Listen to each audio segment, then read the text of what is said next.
Evening, everybody. This is the Opinion Guy. I am Charles Dyke Warrior, broadcasting just minutes away from the world's most famous beach, Daytona Beach in Daytona Beach, Florida. And as you know, when it rains around here, I like to call it the world's wettest beach. And by far, we are getting tons of rain lately. Luckily, not when I'm out door dashing, which is why I'm still providing those great photos. And if you're not seeing them, follow me online and you'll see some awesome photos of Daytona Beach. It's nice to door dash by a beach. I got to tell you, you get that sunrise and it looks really cool. But we're not here to talk about sunrises. Tonight, we're here to talk about rock and roll. And tomorrow night, we'll be talking baseball because what are the two things I love the most? Rock and roll and baseball. Since this is my show, those are the things that we put on the air. Tomorrow night, I have the son of Hall of Famer Orlando Cepeda coming on. He's running the Orlando Cepeda Foundation, and we're going to talk all things with the foundation and baseball and stuff like that. But tonight, like Joan Jett sang, I love rock and roll. I forget the guy who did it originally. She actually copied that song, but I forget the guy who did it originally. And we don't need to put a dime in the jukebox because we got the lead guitar player from Fire and Ice on hand, and his name is Sparrow. So without further ado, I bring to you Sparrow. Hey, Sparrow, what's going on? Hi, how you doing? I am fantastic. Welcome to the Opinion Guy. Thank you for having me. Yeah, thanks for stopping by. This is so cool, and really excited to reach out to Dave and get you on here tonight. So you know what? Let's start at the top and just give the audience a little idea of what type of rock is Fire and Ice. So Fire and Ice, if I had to break it down to its very core concept, I would say 80s inspired rock and roll. It's best I could describe it. All right. All, so all the big sounds of the 80s bands that people remember, like Dokken, Eros, Cinderella, Rat, all that, all those bands that we all loved, we grew up loving. We decided we want to bring that sound back, and so that's the sound that we want to deliver to the modern audience. Very cool. That's awesome. And so far, you have an EP out that's called Hypnotize, right? And a relatively new album that came out in December. So I mean, we're in May now, so like 5 months, 6 months. Called what the heck is it called again? High Roller. High Roller. Yes, of course. Oh, actually, here's the cover. I actually have the cover right here. See that? I come prepared. I do show prep. It's hard to believe, but I actually do. There it is, High Roller. It reminded me of Cheap Trick because they have a song called High Roller. Well, do they? Yeah, off of the one that has Surrender on it. Yeah. I forget. Oh, I was. I'm blanking on the name of it. I know. I can see the album cover. I remember the one after that. I have it over here actually, but. Oh really? I think I do. Oh, that's cool. Bring it up. Oh well. Yeah. Anyway, the one after that was Dream Police. Yeah, I remember that one. That was the name of that album. I can't remember the name of the other one. Anyway, whatever. That's what I thought of when I saw that. I was like, oh, High Roller. That's like Cheap Trick. Yeah, very cool. Great photo. And so a lot like 80s. And that's nice. What were your influences growing up? So for me specifically, yeah. I'm always grateful for my dad for this because he raised me on all like the classic rock that he grew up with, like Led Zeppelin, Boston, Aerosmith, Asia, like all the great bands from the 70s and early 80s, all that. Uh-huh. And later on, as I grew up, I got more into like discovering things on my own. So I got more into like, especially around high school. So I was listening to more like, I discovered the band, the Foo Fighters. And pretty much all throughout high school, that was my favorite band ever. Like those guys are my heroes. Yeah. And when I went to see them at City Field, I always remember the date because this is July 15th, 2015. This is the tour, maybe you remember, when Dave Grohl broke his leg and he was playing the rest of his tour on a throne, on that big chair. No, I don't remember that, but that's pretty grueling. Well, yeah, so when I went to see them that day, that was that show. Like, that was the day I decided I wanted to be a musician. Cool. And how old were you when that happened? Like, what? That was your aha moment. How old were you for that? I was like So I was 17. Okay. I've been playing. I had been playing guitar at that time for about 3-ish years. Yeah, Uh, 3 years.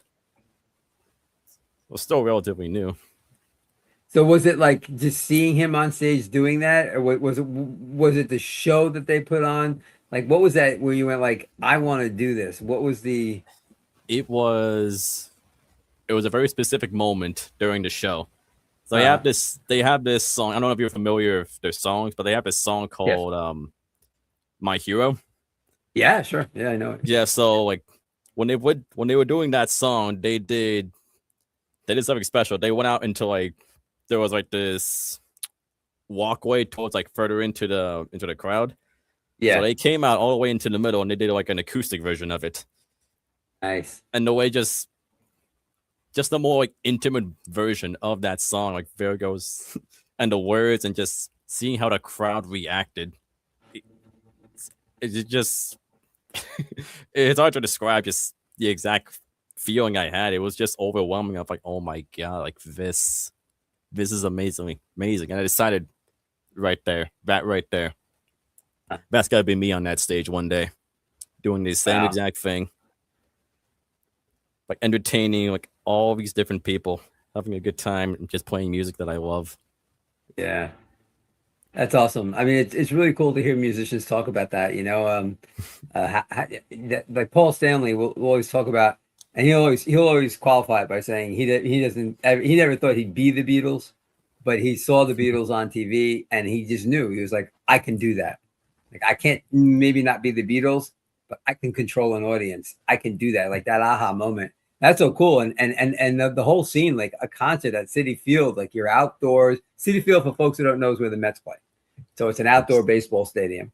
And to be out there, it must have been like I'm picturing like a warm New York evening and like the wind's blowing and you see them on stage doing this acoustic and you're just like, this is it, man. This is what I'm doing. This is my destiny. Yeah, it was warm that day because it's the middle of July, so Yeah, also that's also when it's most humid. So yeah. We know about yeah, that you was. down here. Oh, I'm I aware. What's that? I'm aware. You're down in Florida, right? Yeah. Oh, I'm aware. I Oh yeah. cannot.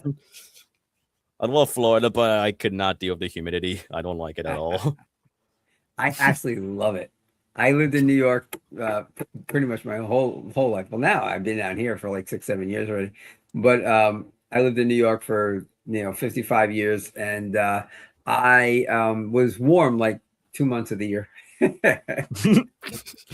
I I love the heat, man. I'll open up my window when it's 100 degrees outside, and we've been hitting 90 lately, and just let it all come in. It just feels so good. Anyway, yes, I love it. So definitely a great place. So you've been to Florida? You've been down here? A couple times, mostly just the only times I've been was to go to Disney. But yeah, Yeah. I would say that counts. Yeah. Oh, yeah. Absolutely. We're an hour away from Orlando, and we go. Well, we go to the Food and Wine Festival every year at Epcot, which is amazing, and we stay overnight because I emphasize the wine part as much as the food. So As you should. I am not driving home, and so it's Uber to the hotel and back. And yeah, it's great time. And the theme parks are awesome. There's another side of Orlando for folks out there. There's another side of Orlando that's also really cool, and we'll check that out as well. But yeah, the theme parks are so much fun. It is really like one of the happiest places on earth, and Universal does a very good job as well. So I have not been to that I have not been in that Universal since I was a little kid. Oh, really? Yeah. It was like 2000. What year was it? It was during. I went there like during a hurricane. Funny enough, Oh, it was like what? 2004 ish. Around that time was like, what was that hurricane? Hurricane Charlie, I think it was. Or, I forget which one it was, but I went there during a hurricane, so that was fun. Oh, yeah, really? Yeah. Yeah. Well, if you live down here, you kind of just roll to punch. I mean, well, I roll to punches. Like we're prepared, and if it comes, it comes. If it doesn't, it doesn't. What are you gonna do? You can't stop it. You know what I mean? Go to Waffle House. Yeah, go to the Waffle House. I've heard about that. It was like a whole what was it? An emergency system just based on Waffle House. But he thought, yeah, I gotta see if they're open. There's a comedian who actually has a bit like that. He's so funny. I can't believe it. I didn't realize that was such a big thing. Yeah, I've never been there. It smells good, but I've never eaten there. I guess I'm not a true Floridian unless I eat at Waffle House. How did we get on this, Sparrow? How did we get on this conversation? I don't know. It's Waffle House in Florida and White Castle in New York. I actually don't like White Castle. They're opening the first. Well, then again, who does? Yeah, well, I used to have it like at 2 a.m. after a night out when when I was younger. Get a whole sack of them, put them in the car, and eat them on the way home. Mikey, our drummer, he loves White Castle. Like he there you go. Swear by it. Well, they are finally opening up down south, and they're opening here in Daytona Beach. I don't know when exactly, but I saw a headline in a local newspaper. They're opening soon down here. Because it was always like White Castle in the north and Crystal that does the same thing as White Castle in the south, and now White Castle is invading. It's like a burger civil war. New Yorkers are bringing the White Castle with them. Yeah. Well, yeah, you guys are coming down here left and right. Yeah. I actually talked about that on my politics show. We don't want to talk about that tonight. I thought we were talking about music. Yeah. So far, we covered food and Disney. So how about the band? What are you guys up to? So right now, we're in the process of actually writing some new material for the next album. Oh, nice. Matter of fact, we're going to go into the studio this Saturday to record a new song. Holy smoke. So what's the writing process like? So you joined the band, just a little bit of background. Before we get to the writing process, how did the band form and when did you become a member of the band? So the band formed like as of like the initial lineup because there's been a lineup change, but I'll get to that. So the initial lineup, which consisted of John Tora, Shane Chester, Mark Spider, and Mike Gemini, they all got together around the beginning of 2023. That is when that was when the band really formed. Okay. So they took the rest of that year to really rehearse, get stuff together, get stuff ready for when they would perform their first show, which happened on January 14th, 2024. Okay. At this small dive club in Manhattan called Berlin Under Ray. They were one of the opening bands for another band that did mostly like 80s like hair metal covers. Okay. So they do that show, and then they do 2 months later, they released their first EP called Hypnotized, pretty much, which was a showcase of what they wanted to sound like. Right. So from there, they doing all these different shows to promote the EP, promote themselves, get their name out there. And just that first year alone, they got a pretty decent gigs. Like the first big one that they got was opening for Steven Adler at the Starland Ballroom here over in New Jersey. Nice. Yeah, that was a big show for them, and I was there for that actually. Oh, cool! Really? Yeah, I was one of their roadies for that day. Oh, that's amazing. Because which ties into I was actually at their first show. Huh. Yeah, so I've been following this band like for pretty much since they started, since their first show. That is so cool. Yeah, because like John, the lead singer, was also on Long Island like I am. That's also how he would offer me rides. So that's how we started becoming more good friends as time went on. Yeah. Eventually, I ended up being the roadie. Eventually, John's guitar tech. And then it's crazy how this goes. I went from roadie to guitar tech to lead guitarist. That's amazing. So you weren't friends with them. You just heard their music and started following them?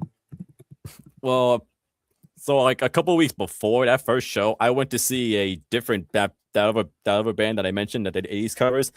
Yes. They played at another club here in the city a couple weeks prior. I went to see them.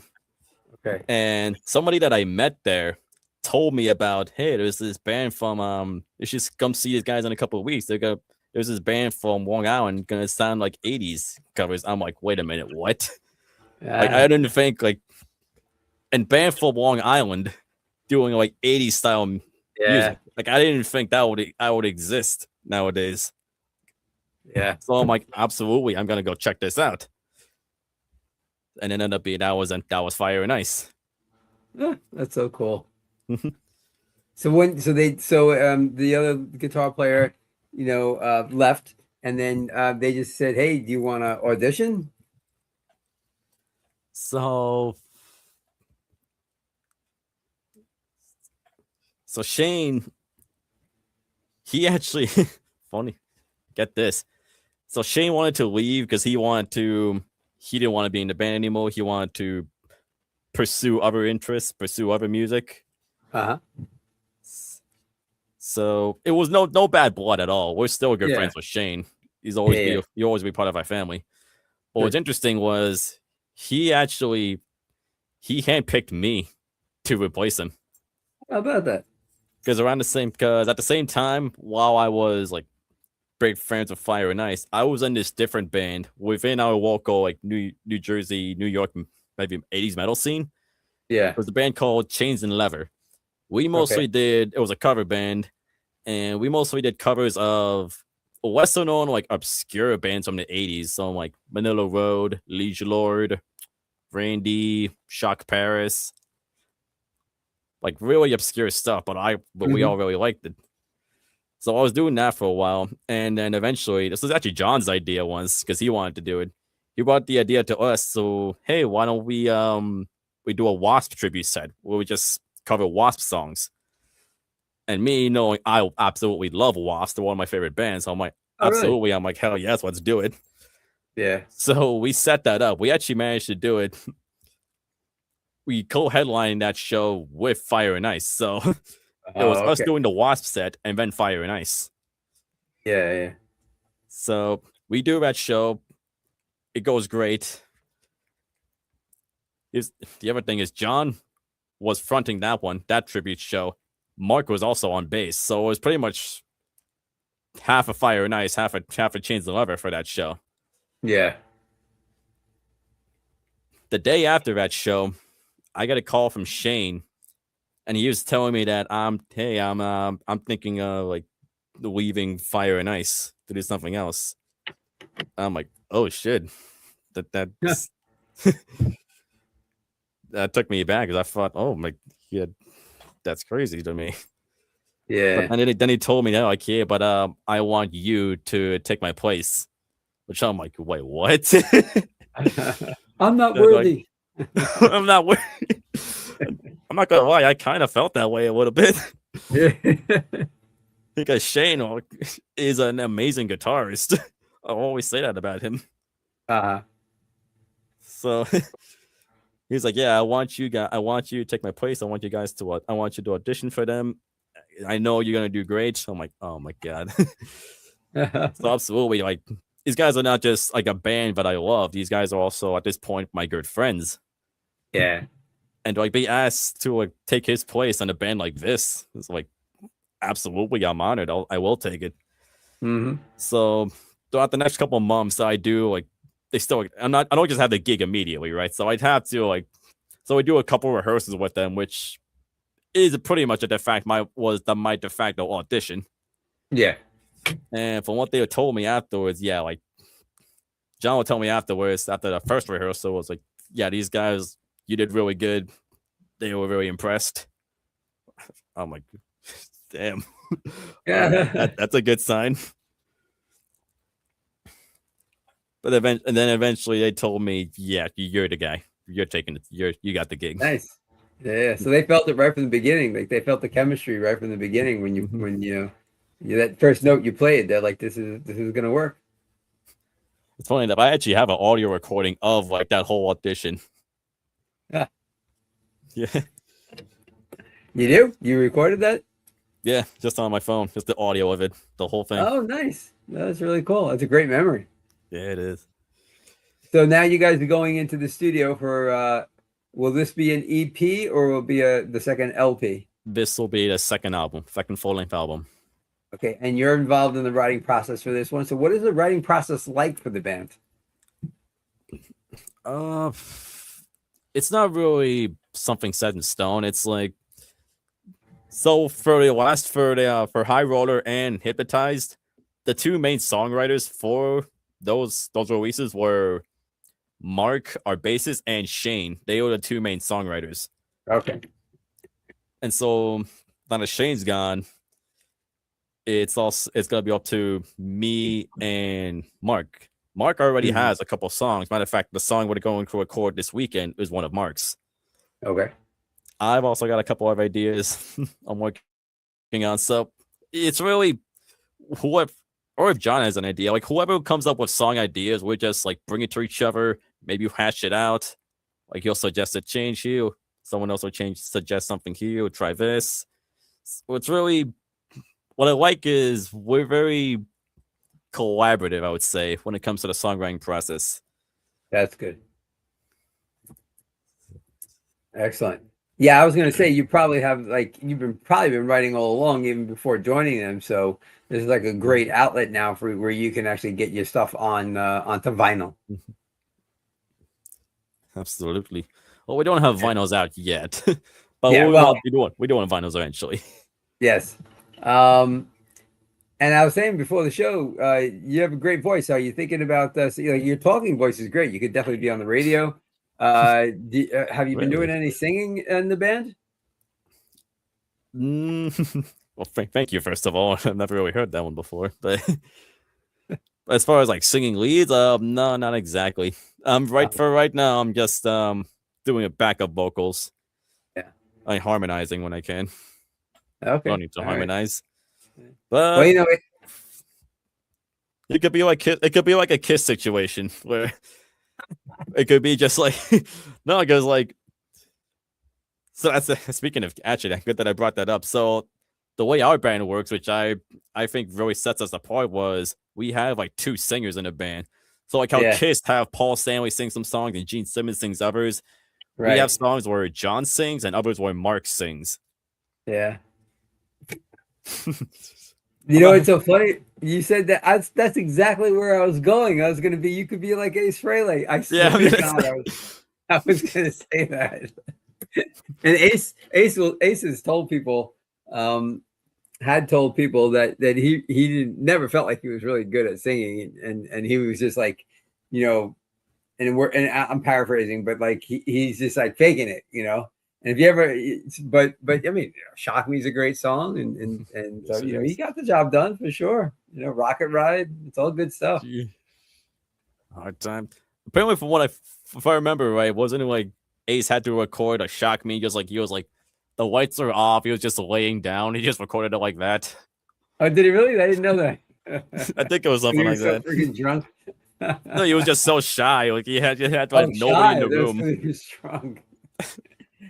He had a drinking problem, but he was sober in the last how many years it was before he passed away, 10 or 15 years. Yeah, that's my all-time favorite band. Did you ever see them?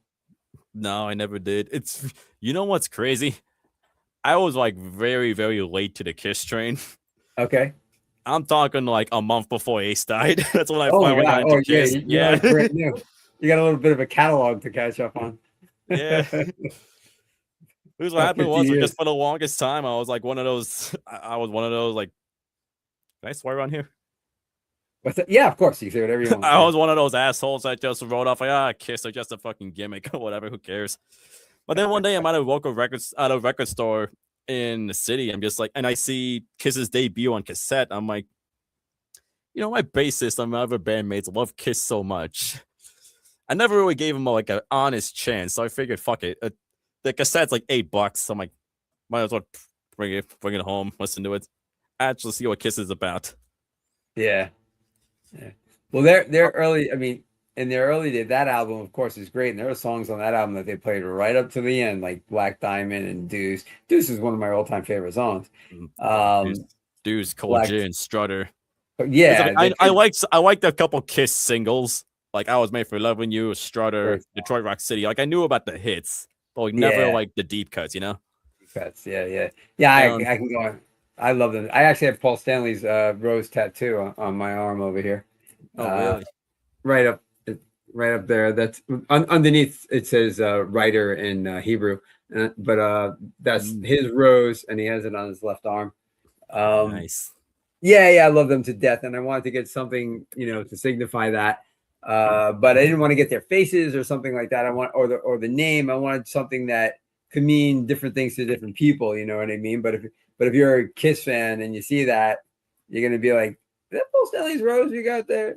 And that has happened to me, by the way. So yeah, that's why I did that. But yeah, I saw them. I mean, I saw the original lineup at Madison Square Garden in like '78, which was just freaking amazing.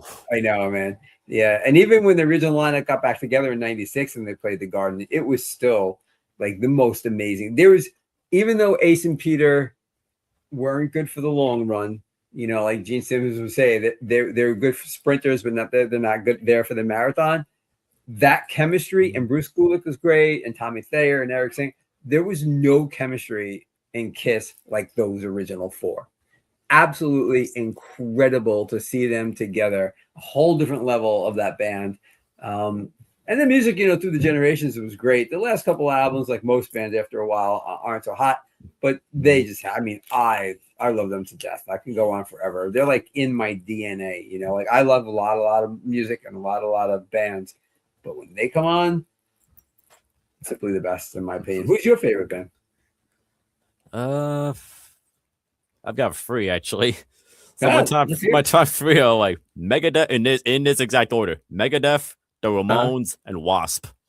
Oh, nice! All right. The bass player in Megadeth did a talking book tour. What was it? What's his name again? David Ellefson. Yeah. I saw him at the Iridium in New York City. He had come out with a book, and he was just playing a little bit those nights. Bumblefoot was there, and the bass player from a band called Angel was there, Felix Robinson, and they were just playing whatever, like no real set list. They were just playing different songs, and he was talking about what it was. It was almost like a class on being a bassist as well. It was really cool. It was a nice night, and the Ramones are great. I saw the Ramones at the Stony Brook University. Oh, really? You saw the Ramones? Damn. Yeah. Well, I'm old, man. Yeah, I saw the Ramones at Stony Brook. Yeah, great. Yeah, that's really great stuff. Yeah, they're really good. They come on they're on my playlist all over the place, the Ramones. Cool. So you guys are going into the studio, and do you have like an estimated ETA to tell the fans as to when that album's going to come out? Not really right now, because we only just started getting songs. We're only just starting to get songs together, starting to write. Yeah. Okay. We've already got a couple ideas in the works, but as of right now, I can't really say when it's going to be done. We don't like to rush an album. They did this with High Roller, and we're still keeping the same principle as let's not rush it. Let's take our time. Let's make sure it's the best that it can possibly be, because that's what our fans deserve. I agree with that philosophy. It was a philosophy that drove. I wrote a book. Now I'm rewriting it, but that basically was the philosophy. Like you can't. Like I explained to people, no matter how much, if you're making a cake, no matter how much you want to eat that cake, you can't take it out of the oven until it's ready, because it's not going to be right. You can't release that album until it's ready. Same with my book. I can't release it until I know it's ready. And you guys know, as the artists, we're ready. Yeah, 100% agree with that. While we're talking about the music, why don't we bring up, we're going to play two songs, really bits of two songs. I'm going to share the screen here. And we'll go to, let me see, Coming Home. Let's check that out. Okay, let's see what, this is a song that you guys are you guys pushing this as a single right now? Like I said, it's not a single, but it's surprisingly, it ended up being a fan favorite. Okay. And it's actually my personal favorite song off the album. Okay. I listened to the whole album. Yeah, I listened to the whole album, so I know I heard it. Let's give it a little listen right here. What makes a dad? We gotta get maybe it's just being the very best at what you do. Oh, look at that. Oh, I like that already.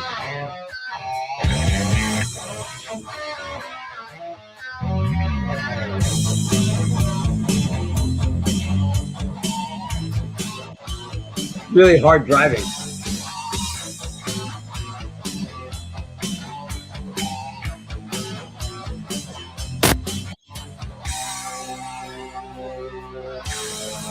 Out on these dusty roads, I've been roaming all night. Headlights cut through the dark, chasing the morning light. Every turn I take, Great stuff. every mile I drive, as I get closer to you, no matter how long the ride.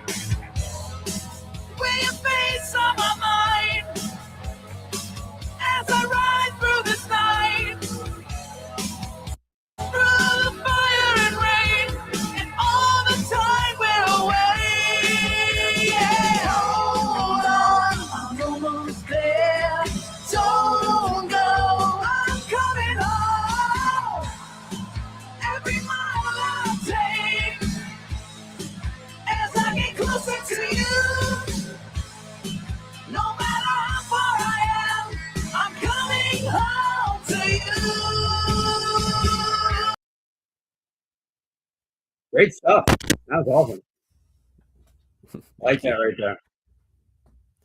Yeah, like I said, that one's my personal favorite off the album. Yeah, really good.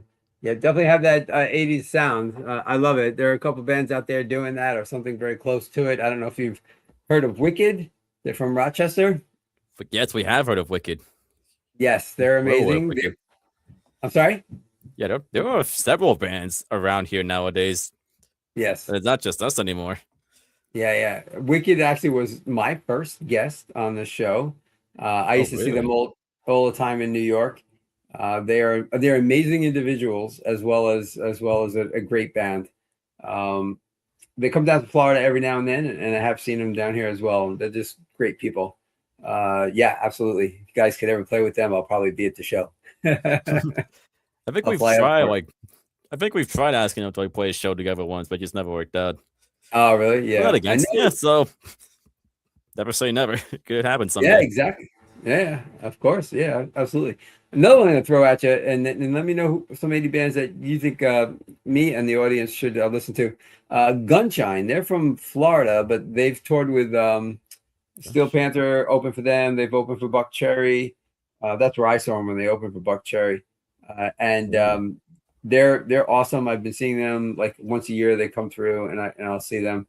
Gunshine, fantastic band, really good. And the lead singer is like a distant cousin of Elvis Presley, which is pretty cool. Really? Yeah. I asked him about that once. I've interviewed them too, and I asked him about it, and I forget the story now, but it's like a second cousin or something. But he's got the blood. He's got the Presley blood, and he's the lead singer in the band. Awesome. So yeah, that was cool. It's a great story for them. Yeah, great story. So anyway, so who would you recommend? Give us some Rex. From around besides here, Fire and Ice. Obviously, Fire and Ice. First of all, I'm not sure if. There's this one band from Philadelphia. They're called Breaker. Okay. Actually, the singer is actually they're a female-fronted band. Okay. And they do more, not exactly what we do. They're leaning more towards like classic heavy metal stuff. But I'm really liking, especially the new song that they put out the other day. New single. I'll definitely check them out. That'd be one I'd recommend personally. I definitely check them out. Do you ever listen to Hailstorm? Hailstorm. Yeah. Yes, I like Hailstorm. Yeah, I like some Hailstorm. Oh, great. Yeah, really good band. Alrighty. So we basically, so essentially your influences were like the Ramones and Wasp and and you had a third there, but those were basically your influences, those bands that you listened to, that you listed before. Oh, the Foo Fighters. Yes. I'm sure, like besides the Foo Fighters, you've been to many concerts. What is like the best concert you have ever seen? Oof. I mean, obviously, like I said before, the Foo Fighters, that was like a big one for me. Most Mhm. important. That was the most important show I've ever been to. Oh yeah. That's what decided the rest of my life. But Yes. past that, some other big shows. Oof. So I went to see Guns N' Roses at MetLife Stadium Nice. in 2016 at the Not in This Lifetime tour, like the first reunion tour. Yeah. Nice. That's great. It was fucking hot that day. Oh, It was like really? almost, it was like close to 100 outside the stadium. You can imagine how it was inside. Man, oh We were man. all sweating bullets. Like Axl Rose, like he changed shirts like 3 or 4 times. Did he really? Holy Yeah. smokes. Wow. They played a long How were set. they? How were Slash they, fucking. It was also Slash's birthday. He powered through. He still wore the same shirt the whole night. He powered Oh, through man. it. Good for him. Oh, but they sounded good. They sounded amazing. It was Did they yeah. really? To this Awesome. day, I'd That's still like. I've been to a lot of shows, but that one still stands like one of the best I've ever been to. cool. Very good. They actually just played here at Welcome to Rockville.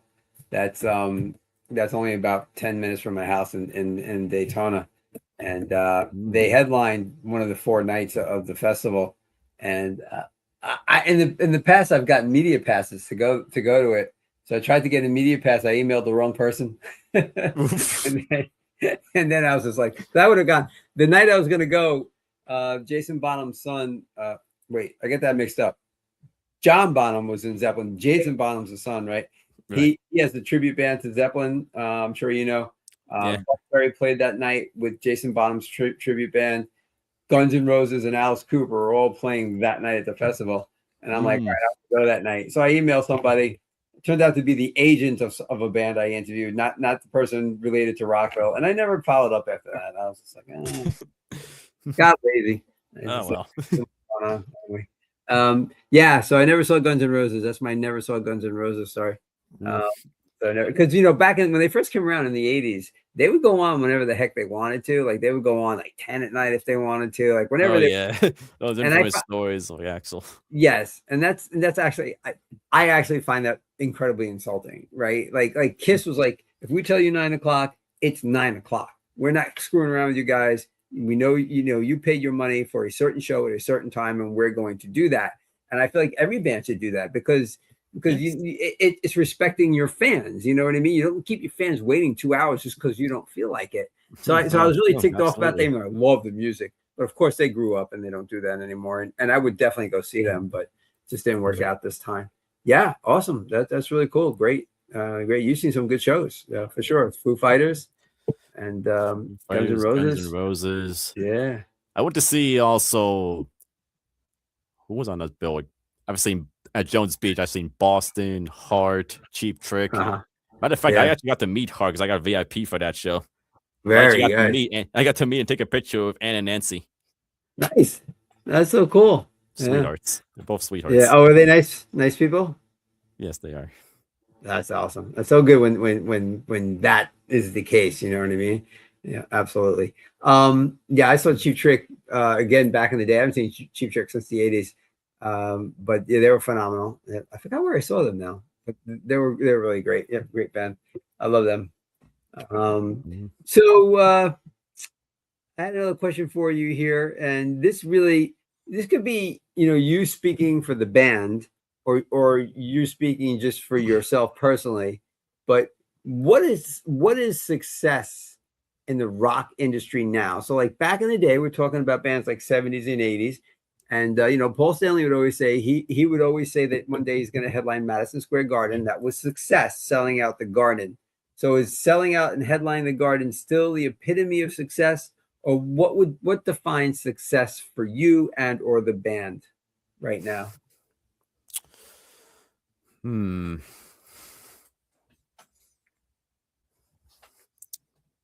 give me the easy questions. I guess I'll speak for myself personally. Okay. For me, I would say when I know I've made it, yes, it would be to see where I saw my heroes, Foo Fighters, at Citi Field. That's my personal goal for me. Awesome. Really. Great. Yeah. As far as like the rest of the band, I could probably say success looks like for us being able to do this whole thing and only music for a living. Like we don't have to do our day jobs. We can just focus on this, and this would be our lives. Oh, yeah. and that could, yeah, I would say that would be a success for us. Absolutely. And Yeah. the industry is very different from what it was back in the day. Nowadays, it's less on like album sales and more on like how viral can you be, like on like Right. TikTok and like Instagram and all that. Like it's the industry is it's changed a lot, Oh, yeah. and some people can either adapt and possibly still try and make it, or or you can't break through at all. Yeah. Yeah, that's why I asked that question, because it's changed a lot over the years. I know, and I know like a lot of people don't realize artists have like day jobs. You know, I mentioned at the top, maybe before you came on, that I DoorDash. I dash like every morning for like 5 hours. You know what I mean? Because I gotta, you know, I'm a writing's an art, and I gotta I'm a freelance writer, and you know, jobs come and go, but DoorDash is always there. So I do that all the time. So yeah, a lot of people don't realize that that's the case with artists these days. You need to have a second job. I mean, most people have a second job anyway, but you need to do that as an artist, unless. So I like that definition. You know, you made it when you can make a living off of that and nothing else. That's really, really cool. I like that a lot, Sparrow. That's great. You know what? I do want to hear another on our audience here, another song that you guys have that I was really digging. So let me go back to sharing the screen. We'll hear a little bit of that one too. And here it is. Let's see. Back to YouTube. We'll bring this up, and it's called. I want to make sure. I was going to say, "Don't You Cry." Yep, exactly. Don't You Cry. Yes, that's it. Yeah, there it is. Really cool song.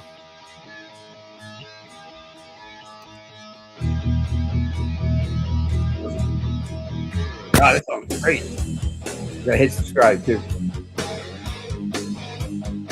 Now, speaking of Paul Stanley, see, they're listening to us. He's over there on the right now.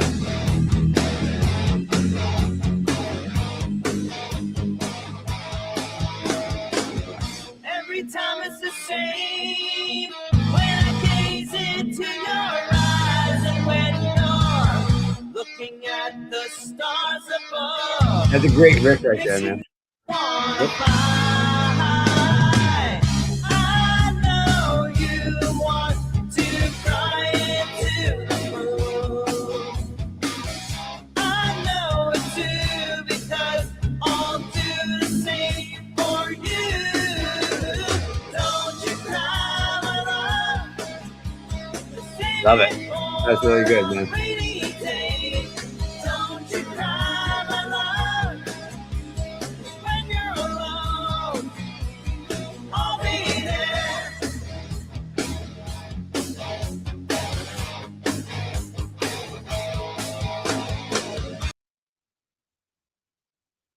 Excellent work.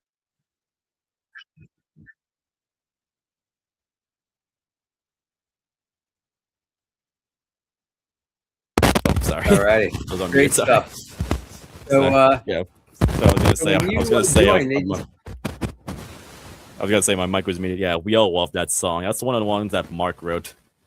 oh, is it really? Yeah, he sings on. that's an excellent song. So when you joined the band, they just like gave you a bunch of songs to learn for when you went on tour. Pretty much. Like some of the songs I already knew just because I liked them so much. I learned them on my own. That's true. Yeah, exactly. That's neat. So where in Long Island are you from? I got to ask you. I lived all along Long Island. Where are you from? I'm in Valley Stream on the Oh, South nice. Shore. Yeah. Very good. Yeah, I lived in most of my time in New York was like Farmingdale, Lindenhurst, and the Smithtown Hapog area. John is actually from Massapequa. Oh, really? How about Yeah. that? Yeah, Not too far. That's right there. Very cool. Yeah. So is the whole band Long Island based? No, just me and John. Mark and Mike. They're both in New Jersey. Okay. Like Mike I is thought I in saw Bayonne. Rahway. Mike is in Bayonne. Mark is in Bogota. Okay. Awesome. Yeah, Now, good stuff. Rahway, that's where our studio we rehearse and where they recorded the album is. Oh, okay. Hellhound Studios. That's why we say like we're from Rahway, because that's pretty much our home base. Mm-hmm. All righty. Great stuff. So are you guys hitting the road? And where can people find you online and find out about the upcoming LP and where they might be able to see you play? Where can people reach out to you guys? So a place that we're most active is going to be our Instagram page, which is Fire and Ice Band. Fire, the letter N, Ice Band. Okay. We're also on Facebook, on TikTok. And as far as upcoming shows, we've got several big ones. We got a couple here on the East Coast. We got on June 12th, we're playing in Somerville, New Jersey. And in July, let me check the calendar. July 11th, we're playing in Butler, New Jersey. But in between that, we've got 3 very, very big shows that we're all very excited for. So we're doing 3 shows this summer on 3 separate days at the Whiskey A Go-Go in Los Angeles. Awesome. First one's going to be June 20th. We're opening direct support for Dokken. Nice. And then July 24th, I believe, we're opening for Steelheart. All right. And then August 28th, we are opening up for Slaughter. Oh, that's fantastic. That is great, man. You guys are making the move. Yes, all 3 shows at the Whiskey A Go-Go. Nice. And that's a legendary place. Absolutely legendary place. Fantastic. I cannot wait. Me specifically, I cannot wait. Yeah. My first show at the Whiskey, and I'm opening up for Dokken. I know, right? That's I can't get over saying that out loud. It's still crazy to me. That's cool. We'll definitely enjoy that moment. Yep, absolutely. And thanks for coming on. It was great to have you on as a guest this evening. Yeah, Absolutely. fantastic Thank stuff. you for having me. This was fun. Oh, good. Thanks. I appreciate you saying that. And for all the people out there, thank you for tuning in. I don't know where in the world you are or what time it is in your neck of the woods, but no matter the time, I hope you had a good time. This time, until next time, we will see you later. Show is over, close the storybook. There will be no encore. And all the random hands that I have shook, well, they're reaching for the door.